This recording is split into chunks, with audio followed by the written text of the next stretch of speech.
Hello everyone, I hope you're all doing well today. In today's video, I'm going to explain a global climate phenomenon called El Niño and its counterpart, La Niña. Some of you may have been wondering why it's so hot around the world right now, and that's partially because of El Niño, which is why I made this video. So what is El Niño? It's a natural climate event that occurs every 2 to 7 years. It refers to the warming of the surface waters in the central and eastern tropical Pacific Ocean. During a regular year, something called a easterly trade wind pushes warm surface waters towards the western Pacific, allowing cooler waters to well up along the South American coastline. During an El Nino event, whenever it occurs, these trade winds weaken or can even reverse in direction, causing the warm waters that were going west to slosh back towards the eastern Pacific. This leads to a massive global redistribution of heat, impacting global weather patterns. In some parts of the world where El Nino is occurring, it can lead to increased rainfall. Some countries where this happens are Peru and Ecuador. However, it can also lead to intense droughts in some parts of the world, such as Australia, Indonesia, and India. This can impact agriculture and water supplies and cause logistical problems for the countries where it occurs. El Nino also enhances the intensity and frequency of storms, such as hurricanes in the Atlantic, and can help suppress them in the Pacific. El Nino also causes a slight temporary increase in global temperatures, and El Nino is actually occurring right now and will continue throughout 2024, which is why the temperature has been reaching record highs recently.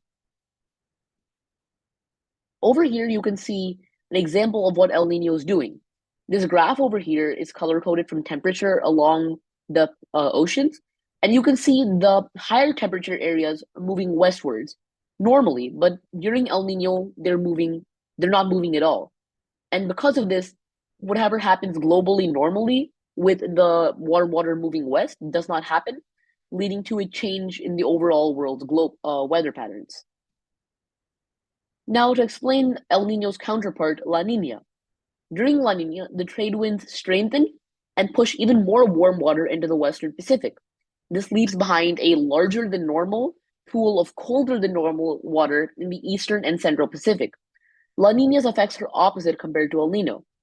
La Nina increases rainfall in the same parts of the world that would normally receive drought. It also causes cooler global temperatures because the Pacific Ocean is absorbing more heat than usual. La Nina enhances hurricane formation in the Pacific Ocean because it's absorbing more heat, so therefore there is more energy to create natural disasters. And likewise, it will suppress hurricane formation in the Atlantic.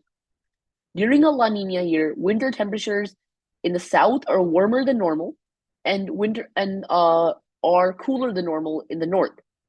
La Nina causes the jet stream, which is another global weather wind similar to the trade winds, to move northward and weaken over the eastern Pacific.